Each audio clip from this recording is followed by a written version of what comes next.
cuando había más gente. Y se reunían.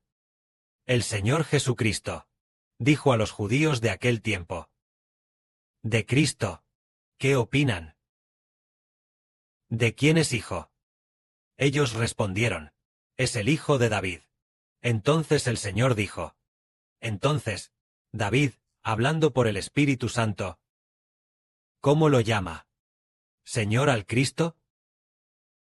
Porque David dijo: «Dijo el Señor a mi Señor: siéntate a mi derecha, hasta que ponga a tus enemigos por estrado de tus pies». El Señor dijo además: «Si David lo llama Señor a Jesús, entonces, si David llama Señor al Cristo, ¿cómo puede ser el Cristo hijo de David?» Los judíos de entonces no pudieron responder. Lógicamente, David, el Cristo es hijo de David. Pero, al final David lo llama Señor. ¿Cuál es la razón de esto? Los judíos no podían entenderlo. Jesús dijo otra vez: «Dijo el Señor a mi Señor: siéntate a mi derecha, hasta que ponga a tus enemigos por estrado de tus pies». Llama. Dice, el Señor quería que la gente entendiera que aquel que es llamado mi Señor, sentado a la derecha de Dios, este Señor Cristo, es más grande que David. ¿Hay alguien que haya oído que alguien pueda sentarse a la derecha del trono de Dios? Nunca ha sido así desde la antigüedad. Pero en los Salmos de David, dice que alguien llamado mi Señor se sentará a la derecha de Dios. Y además, dicho por el mismo Jehová Dios, aquí dice: «Dijo el Señor a mi Señor: siéntate a mi derecha, hasta que ponga a tus enemigos por estrado de tus pies». Esta escritura confirma que Jehová, el gran Padre Jehová, el gran Dios, ¿no ama acaso a quien llama mi Señor, a quien David llama, a este llamado mi Señor? Seguro que sí. Este es el Señor Cristo. Entonces, que el Señor Cristo pueda sentarse a la derecha de Dios, significa que todos los que vienen a acercarse al Señor y a aceptar el nombre del Señor, seguramente recibirán abundantes bendiciones, incluso hoy, hasta el día de hoy. Todo el mundo cristiano está confundido. El hermano Heber, sin querer, antes, tal vez a principios de este año, o en algún momento, vio un vídeo corto. Parece que era del norte. En el norte de China, parece que de Liaoning, o de algún lugar en Jilin. Ellos también eran cristianos. En ese vídeo, construyeron un Moisés. Un tabernáculo como el del antiguo Moisés.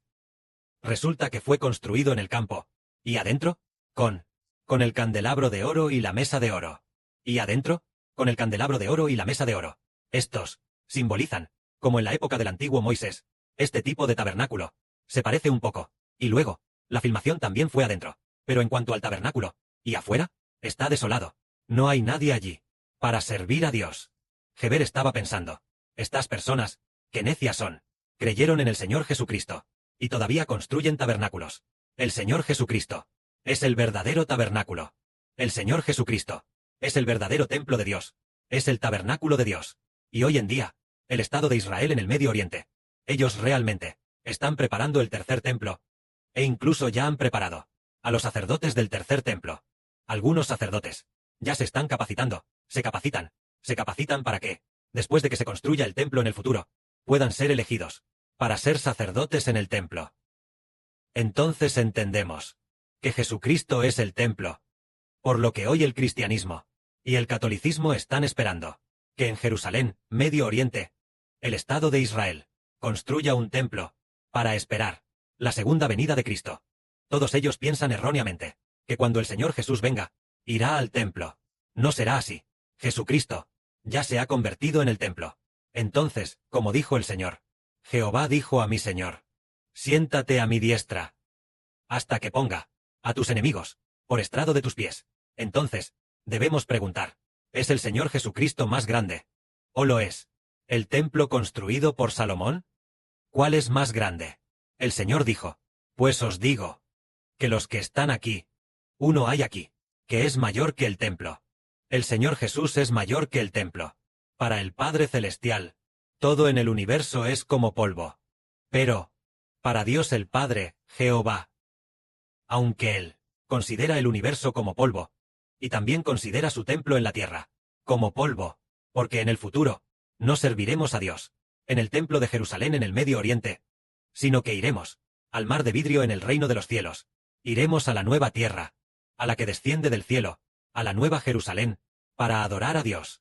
En ese momento, ya no habrá templo de Dios, y todo en el universo, Dios lo destruirá, así que cuánto más, el templo de Jerusalén en el Medio Oriente. Entonces decimos que, el Padre Celestial, a través de, el Señor Jesucristo, creó todas las cosas. Así que el Señor Jesucristo, es mayor que todas las cosas, incluyendo también, en la antigüedad, Salomón del reino de Israel, el templo construido. Oh Salomón, el templo construido. Ninguno será mayor que el Señor Jesucristo. Aquellos templos del Antiguo Testamento, ¿para quién fueron construidos? Para la gente del Antiguo Testamento. Fueron construidos, para permitir que la gente del Antiguo Testamento pudiera servir a Dios, construidos. Y el Antiguo Testamento es llamado el pacto sin bendición, el pacto de los pecadores. Eran pecadores, que querían servir a Dios. Así que Dios dijo, oh, ustedes son pecadores, entonces definitivamente no pueden en el mar de vidrio servirme. Tampoco es posible que ustedes vengan ante mí a servirme. Sin embargo, si son pecadores, pueden servirme de esta manera.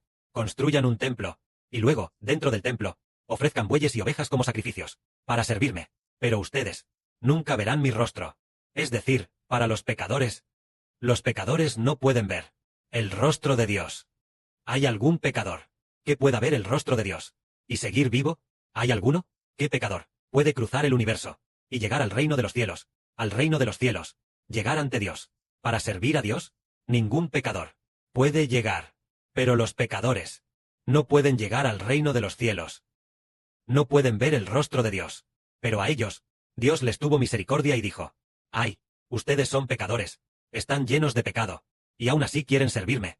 Entonces, construyan un templo, y en el altar del templo, ofrezcan bueyes y ovejas como sacrificios, para servirme. Así es como se les trató. Pero cuando vino el Señor dijo, los que verdaderamente sirven a Dios deben ser los nacidos del Espíritu. Esos son los que verdaderamente le sirven. Y nosotros, los que servimos a Dios, es por el nombre de Jesucristo, que podemos llegar al reino de los cielos, para servir a Dios. Pongamos un ejemplo. En la época del rey David, el rey David y el sumo sacerdote de entonces, Sadoc, eligieron 24 turnos de sacerdotes, para servir a Dios. Y los 24 turnos, cada turno tenía un líder guía, sacerdote de ese turno, y cada turno tenía 12 personas, haciendo un total de 24 turnos. Entonces, esas 24 personas eran los 24 ancianos, los 24 sacerdotes que actuaban como ancianos. Entonces, los de la época de David en el Antiguo Testamento, estos sacerdotes de los 24 ancianos, son más honorables.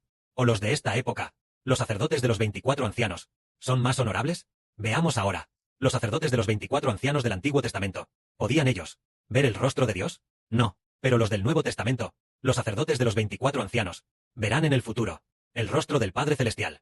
Los de la época de David, los sacerdotes de los 24 ancianos, ¿podían sentarse en el trono de la gloria? No, pero los sacerdotes de los 24 ancianos del Nuevo Testamento serán, por el nombre del Señor Jesucristo, redimidos. Se sentarán en el trono de la gloria y gobernarán todas las cosas del universo. Esto quiere decir que la gente del Antiguo Testamento, nadie pudo ser sacerdote del Nuevo Testamento. En la época de David del Antiguo Testamento, en la época de Salomón, e incluso los sacerdotes de la época de Caifás, mientras no aceptaran a Jesús, ni una sola persona obtuvo la esperanza espiritual. Nosotros, los hijos, somos ennoblecidos por Jesucristo, y vemos que, vaya, mucha gente se ha confundido y ha abandonado a Jesús. Si se dice que alguien quiere construir el templo, construir uno real, un templo como el de Salomón, y quiere en el templo ofrecer bueyes y ovejas como sacrificio, entonces el hermano hebreo dice que esta persona es enemiga del Señor Jesucristo. Pero el templo que nosotros construimos es con sacrificios de alabanza, en el nombre del Señor Jesucristo, con sacrificios de alabanza, lo que construimos, este templo, tiene el nombre de Jesucristo como templo, para que Dios sea glorificado. Entonces, reconciliados por Jesucristo, glorificados por Jesucristo, teniendo al Señor Jesucristo como el tesoro supremo, de esta manera, está en conformidad con la voluntad del Señor, con la voluntad del Padre Celestial. Pero si se construye un templo, es ofender al Señor, y también al Padre Celestial, porque el Padre Celestial ya ha abolido el pacto con la nación de Israel en el Medio Oriente. El templo pertenece al Antiguo Testamento. Ahora en el Nuevo Testamento, ya no hay templo. El Nuevo Testamento es el nombre de Jesucristo, que es nuestro templo. Por el nombre de Jesucristo, podemos llegar al reino de los cielos. Si fuera el templo del Antiguo Testamento, nadie podría llegar al reino de los cielos. Así que nosotros, que tan bendecidos somos, ¿lo ven, hermanos y hermanas? Si realmente Dios requiriera que el hombre realmente tuviera que construir en el templo del Antiguo Testamento, entonces no se necesitaría a Jesucristo como templo, ni el Señor Jesús habría tenido que encarnarse. Solo tendríamos que adorar en el templo para obtener la vida eterna. Pero adorando en el templo del Antiguo Testamento, a nadie se le ha oído que tenga vida eterna, ni tampoco nadie se ha oído que vaya a ser rey y ser sacerdote eterno, ninguno de ellos. Pero en el Nuevo Testamento, por el nombre de Jesucristo, y obtener al Señor Jesucristo, para que la gente no se desvíe del camino de Dios. Él mismo fue crucificado para abolir el antiguo pacto, para que el hombre pudiera caminar por el camino de regreso al reino de los cielos, para que el hombre pudiera encontrar el camino de Dios. En el templo del antiguo pacto, nadie encontró a Dios, incluso Moisés. Desde la perspectiva del Espíritu Santo, Moisés solo oyó hablar de las cosas de Dios, él tampoco encontró obtener la que proviene de Dios, vida eterna. El sumo sacerdote del antiguo pacto, el líder supremo, era Moisés. Moisés era el mediador del antiguo pacto, el mediador del pacto. Lo máximo que él logró alcanzar fue ver la espalda de Dios, y que su rostro resplandeciera. Después, el resplandor de su rostro se desvaneció. Entonces, su vida fue de solo 120 años. Entonces, el antiguo pacto no obtuvo nada. Y nosotros, sus hijos, tal como dijo el Señor, el sumo sacerdote del nuevo pacto, llamado el sumo sacerdote Cristo, se sentará a la diestra de Dios. Entonces, todos los que confían en el Señor Jesucristo, cuán bienaventurados son. El antiguo pacto, el sumo sacerdote que sirvió en el antiguo pacto, y llegó a ser el líder del antiguo pacto, ni siquiera el rostro de Dios había visto, ni había oído la voz de Dios, ni había recibido las enseñanzas de Dios, ni había recibido el Espíritu de Dios. Siendo así, el antiguo pacto fue abolido.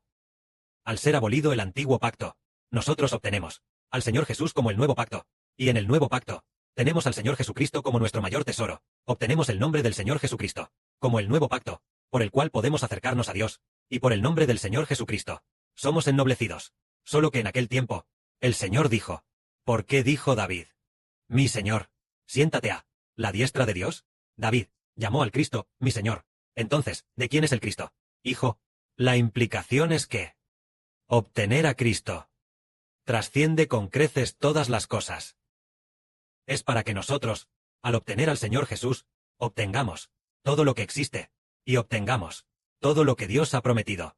El apóstol Pablo dijo, las promesas del Padre Jehová, sin importar cuántas sean, todas están en Cristo. Por lo tanto, las promesas que nuestro Padre Celestial nos ha dado, todas se obtienen a través de Cristo. Nosotros declaramos en el nombre del Señor Jesucristo, y obtenemos todo lo que Dios ha prometido. Que la gloria sea para el Padre y el Señor. Amén.